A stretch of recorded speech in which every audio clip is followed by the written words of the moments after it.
Hello and welcome, it's Localfire, and once again we're doing a Risk of Rain challenge run video.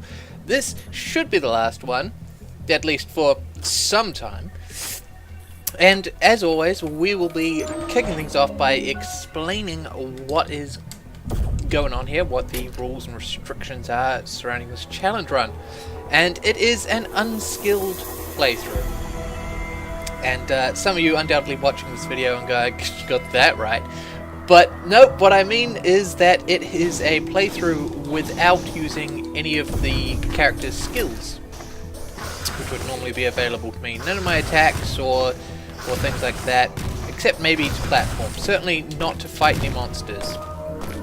And the point here is, of course, to show that the game is balanced in such a way that you can totally play it without any of those skills whatsoever, which is a serious compliment to level at this.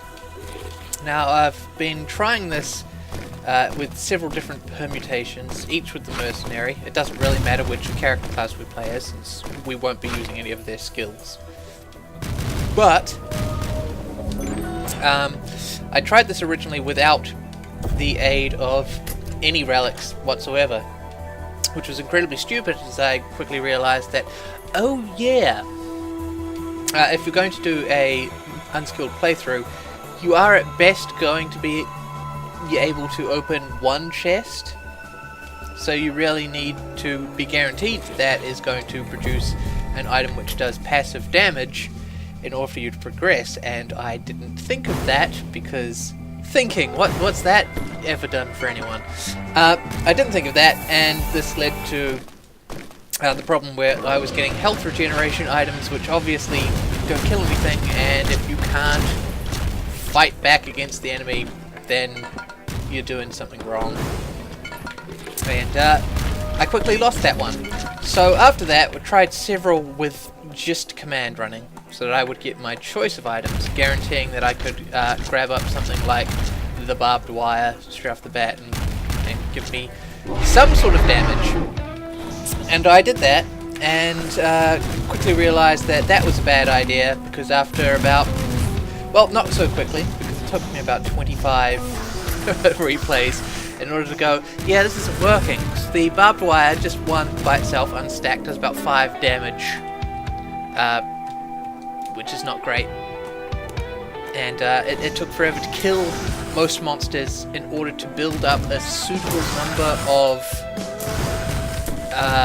items to challenge the boss. Once we challenged the boss, it then took about 20 minutes just to kill that, not the other monsters that had spawned onto the level, so we still had to deal with those mobs.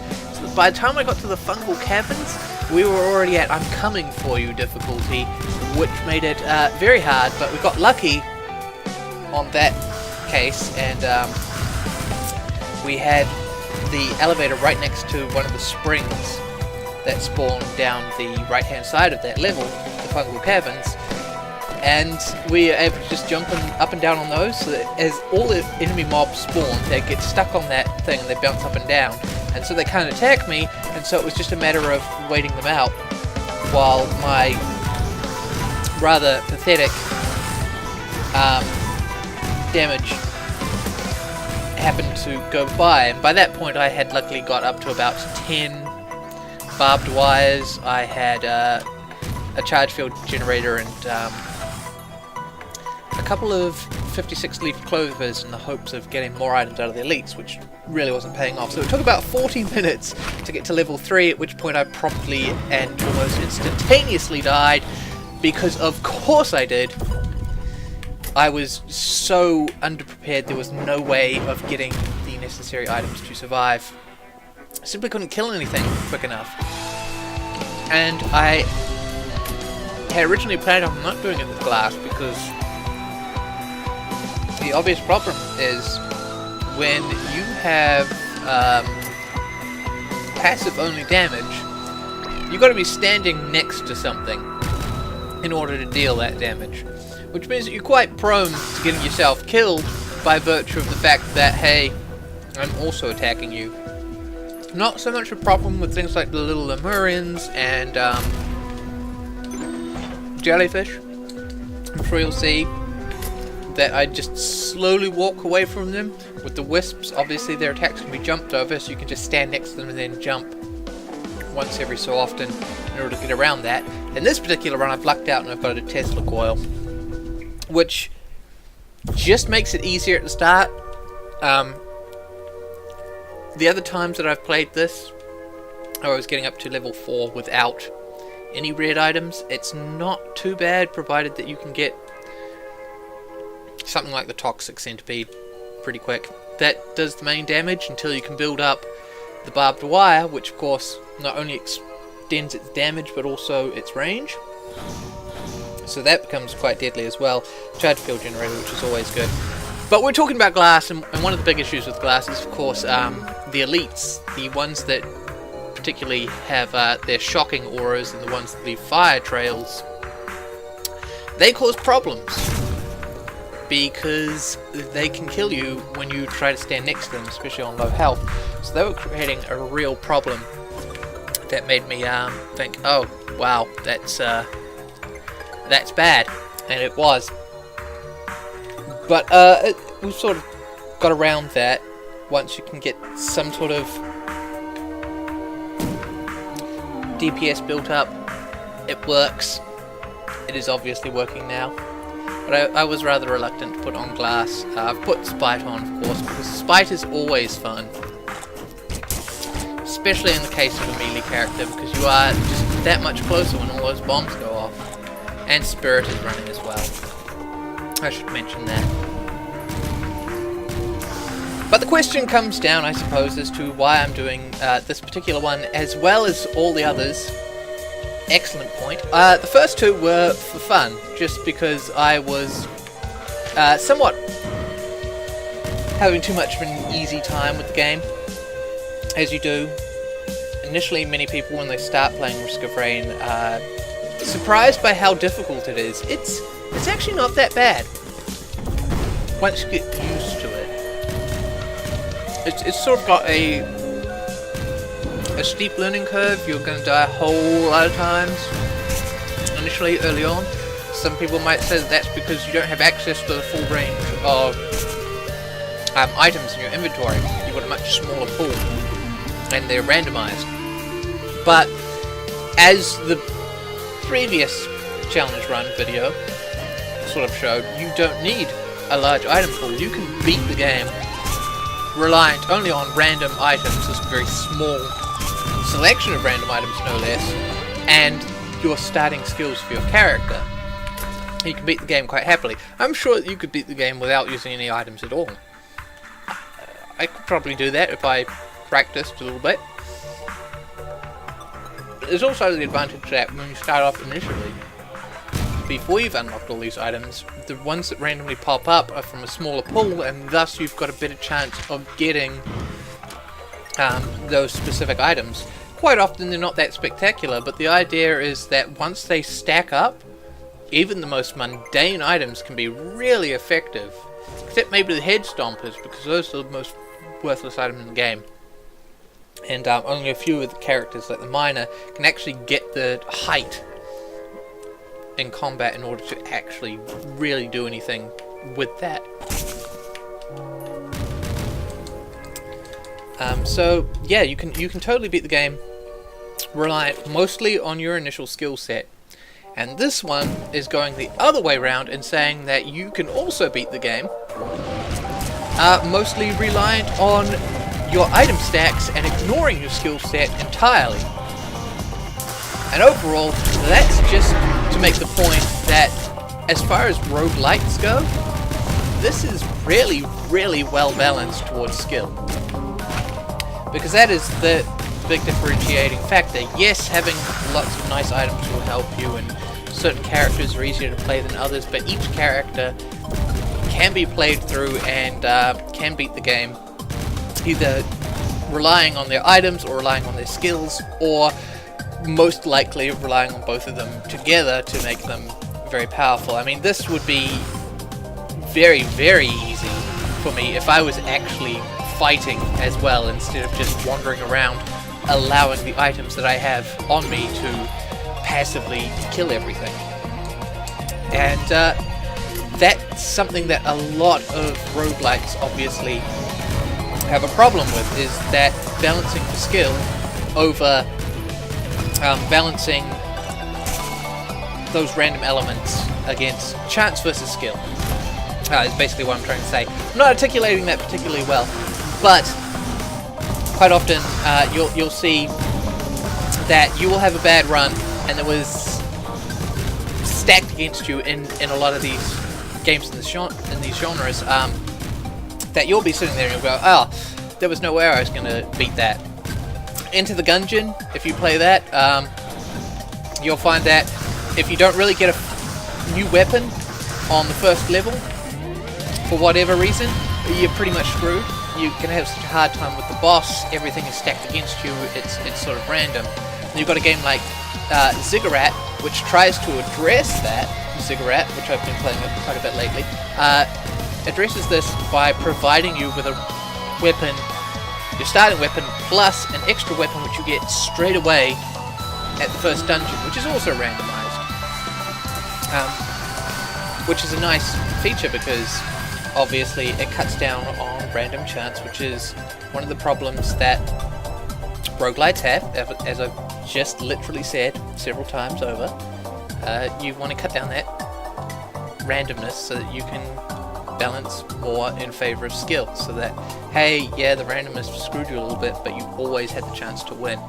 And so Ziggurat does it by balancing the thing, guaranteeing that you get a good weapon, but also simultaneously it has the problem where the perks are randomized, the future weapons you get are randomized, and the ammunition pool, because it's a first-person roguelite shooter, if you haven't ever played it or heard of it. You're basically a mage. You've got 3 separate mana pools, which you use to charge your different weapon types, and then use those to fight enemies. So if you end up with a staff, and quite often when I play, you'll end up entirely missing one of those weapon slots, sometimes 2 of the weapon slots. You're always guaranteed to have at least 2 of them filled out of 4. The basic one is negligible, since the wand is very useless as a starter weapon. It's mostly there for when you run out of ammo for your others.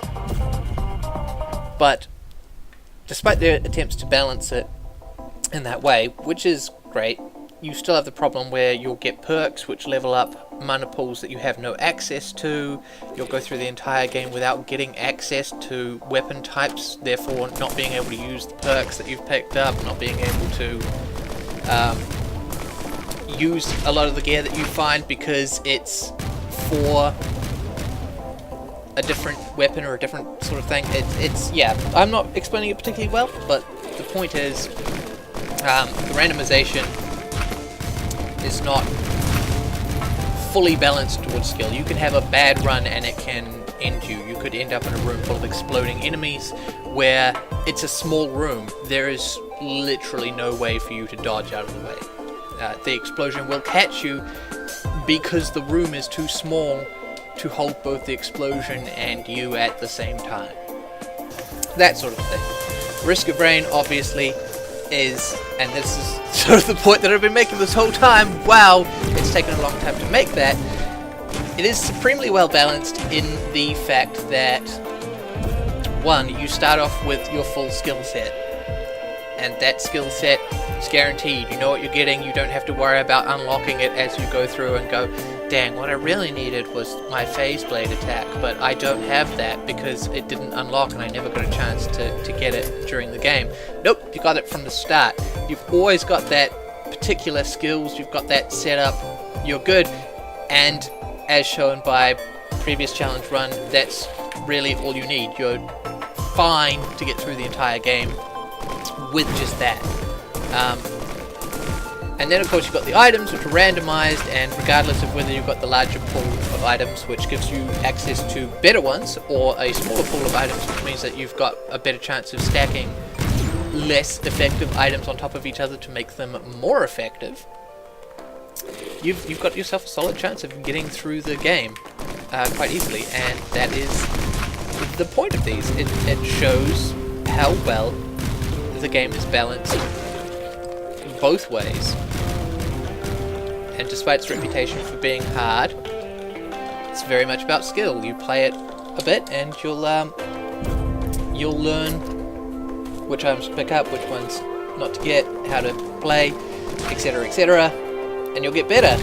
And then you can do stuff like this for fun. And it is fun. It's nice to know that when you play, you're guaranteed a chance to win if you're good enough. You're guaranteed, you know, not to have that frustration where you've just played for an hour only to reach a point where the game goes, yeah, you're dead now because chance. That is the strongest point of this game. And how long did that take? 13 minutes to explain? Wonderful. Could have done better. Could have done worse though. Set out those bombs there. Just a hair, but yeah, that is Risk of Frame for you. It is beautifully balanced. It is a prime example of its genre and how to do things.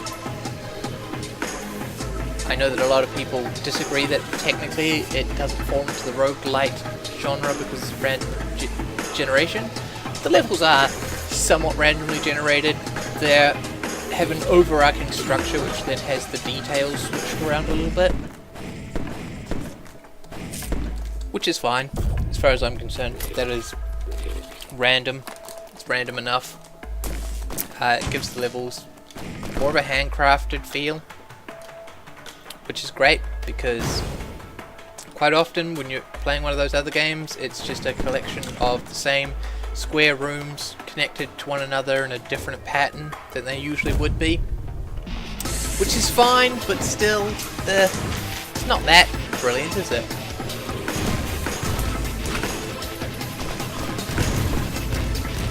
And that's one of the problems with procedural generation, is that you don't often end up with that the same feeling of detail and care that is gone into the levels as if they were handcrafted. So I think that in a way, you get the best of both worlds with this. Because these levels really are nice to look at. They're well detailed, they look good. I suppose it does come down to an artistic perspective for whether or not you happen to like the art style. I do. They've got very, very small character sprites, and but they pack in a lot of detail into what is there. So yeah, it's interesting. I do like it.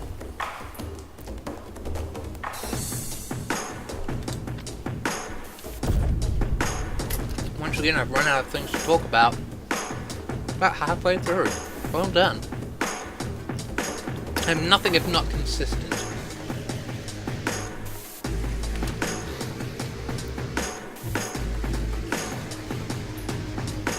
So yeah, this is going remarkably well.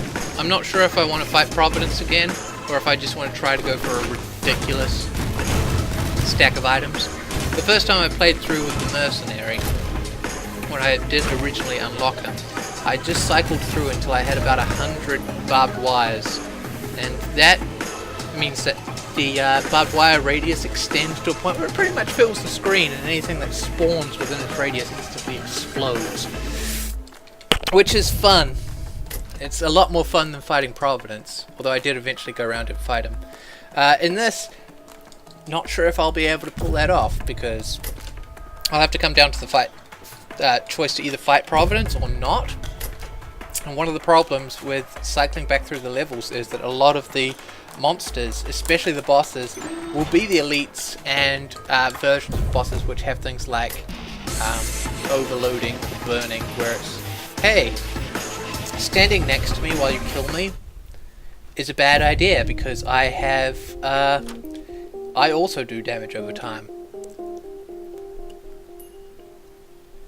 But in many ways I don't want to fight Providence again, because if I can get to the point, I think, where I could fight him, that would be all well and good. But I've already done 4 videos which all end with the Providence boss fight, which you're probably getting sick of. It's not actually that hard of a boss fight anyway. always the problem is more getting to him than actually beating him. That might be different for different people, but I consider Providence to be fairly easy. So yeah, choices. We might end this video differently.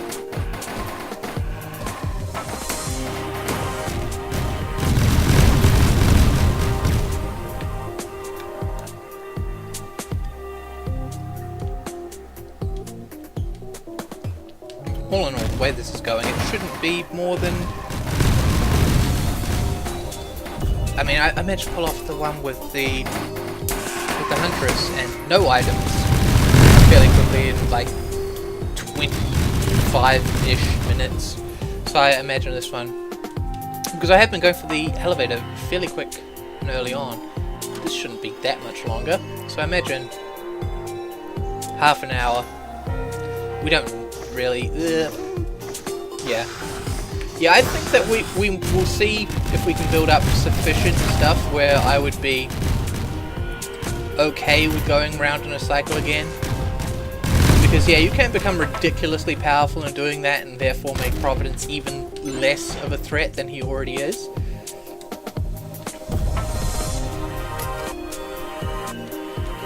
Ugh, it's a question, because it is actually harder to go and cycle back around than it is to fight the boss. If you've ever been playing this game and you've cycled around to the point where there are like 7 or 8 magma worms spawned in at the same time and they're all going nuts on you, that is crazy. And it's great. And if you've got the items and stuff built up in a way that you can survive that, then yeah, like this setup, I'm pretty sure it's not the best. Obviously, if I had intended to go like endlessly round and round replaying the levels and building up my character's power, I would have chosen different items than this. But then I would also be using my skills and not... Oh dang, I actually got it. Wow, there's another red item down on the floor down below, so that's awesome. Yeah, I would have built the character differently. Would have got different items and whatnot. Even if I had been randomized, I would have had more stuff on the health regeneration and survivability side. And since I'm actually able to choose, I'm not sure if this works with passive attacks, but yeah, it's a cool item, we'll see.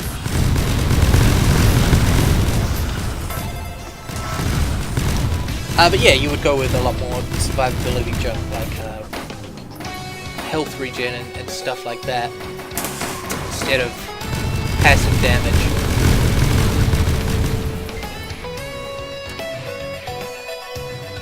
Really, in the end, I think that at this point I've kind of made the point, which was, can you beat the game? Which I know that someone out there has probably already done it, so it didn't really need to be proven, but it just shows that you can totally beat the game without using your skill set. But it's easier if you use both together.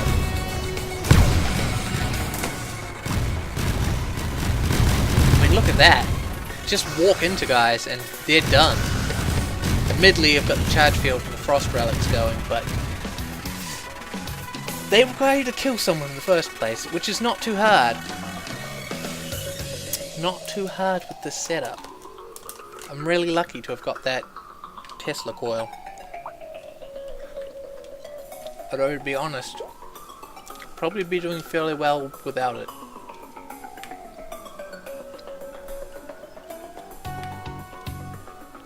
The cake's already made, it's just the icing on top.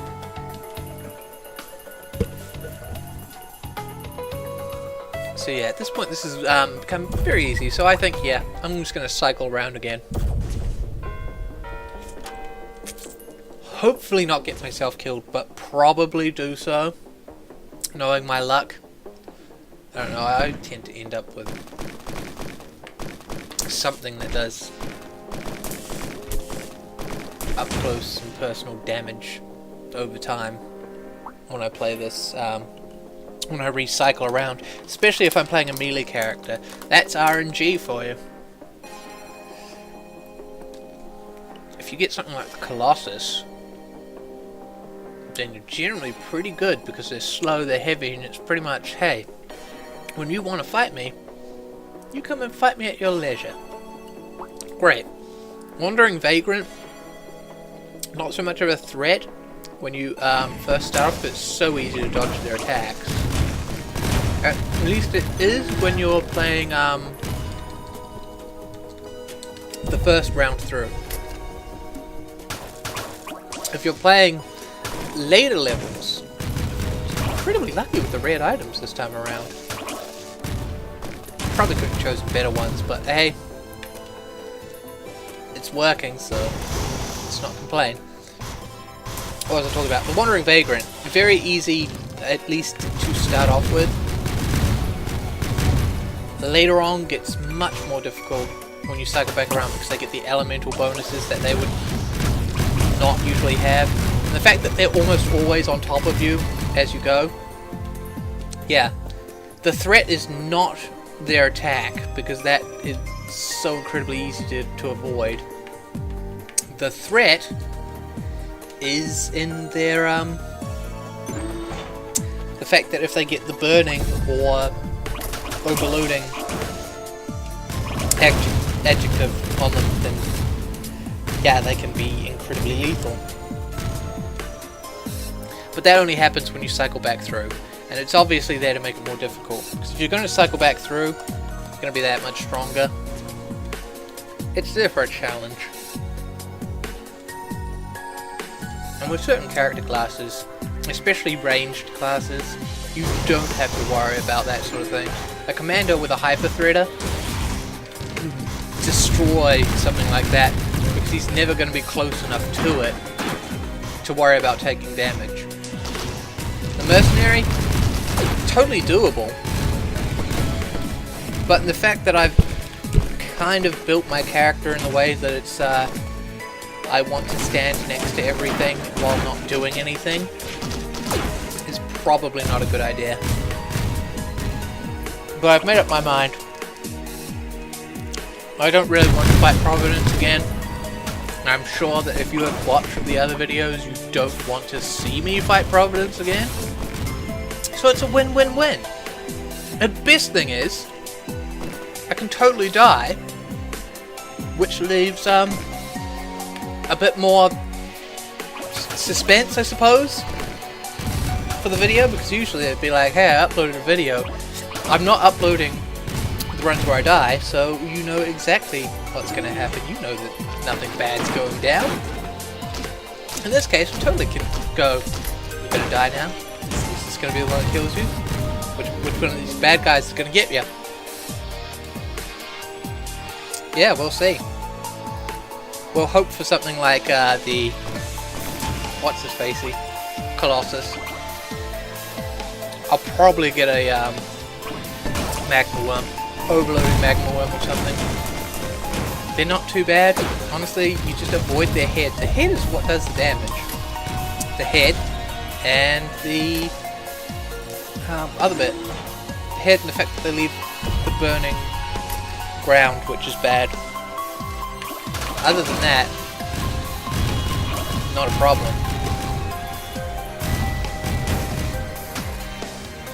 In this case, we just want to get them to spawn somewhere low on the ground, go in early. You already saw the battle strategy because we've already fought them in this video.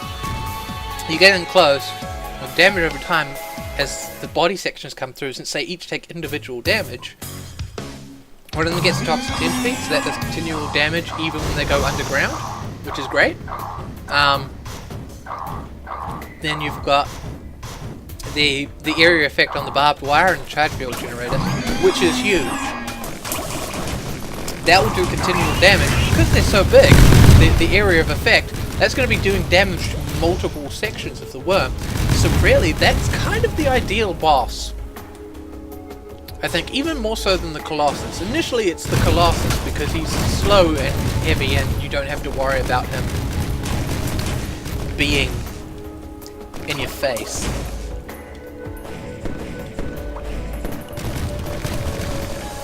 As for other bosses, at this point you can see that the Toxic Beast is absolutely zero threat, but it usually isn't. You have to be kinda bad at the game to get killed by the toxic beast, because it gets stuck on the geography of the level. It's slow. It doesn't really attack you, it just tramples you. So it's quite easy to avoid. And in this case, my barbed wire is enough that I can simply stand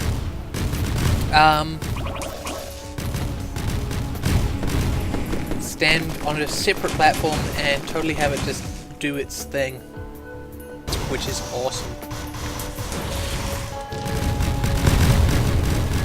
I suppose the cremator might be a little bit of a problem, but I still feel like not so bad. If we manage to cycle back around to the magma barracks, you never know, we might get the hive cluster again. If we cycle back around to the magma barracks, cremator, probably not. Again, damage over time. Yeah, I don't think any of the bosses would really be a threat at this point. The only one I can think of is the Vagrant, because it can get in close and it could potentially have a modifier to damage over time. And they all have a lot of health. A lot of health. The Vagrant doesn't take damage over like multiple sections, so you can't really put a huge damage output on it with passives.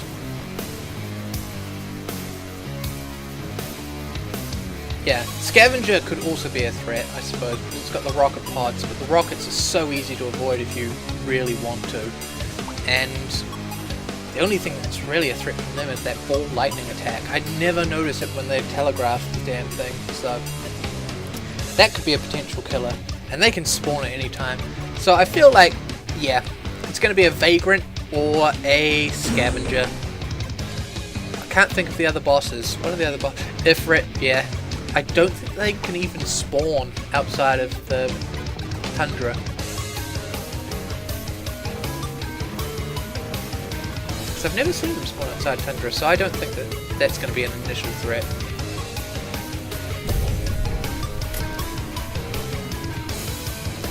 Ah, that's what that does. Yeah, it's rare to get this many red items to the point where you're like, should I take one which is not in the traditionally collected set of ones that I know that are awesome? So I suppose old box, how often are you going to use that? You're going to take something like, you're getting up close and personal, you want Tesla coils, I don't know if they stack, which is why I took 2 of them. Although to be honest, I wouldn't notice the damage output change because I haven't been paying attention to it this whole time. So maybe they do stack, maybe they don't. Even the fireman's boots is something that I wouldn't normally take. You take something which is going to help you more actively. But, oh well. Now the fun begins. I've got an excellent choice of... Ooh. Look at that. He took quite a bit more damage than the other guys on the previous levels. But that's cool because they're still going down fairly easy. I am taking a bit of damage from the shock auras.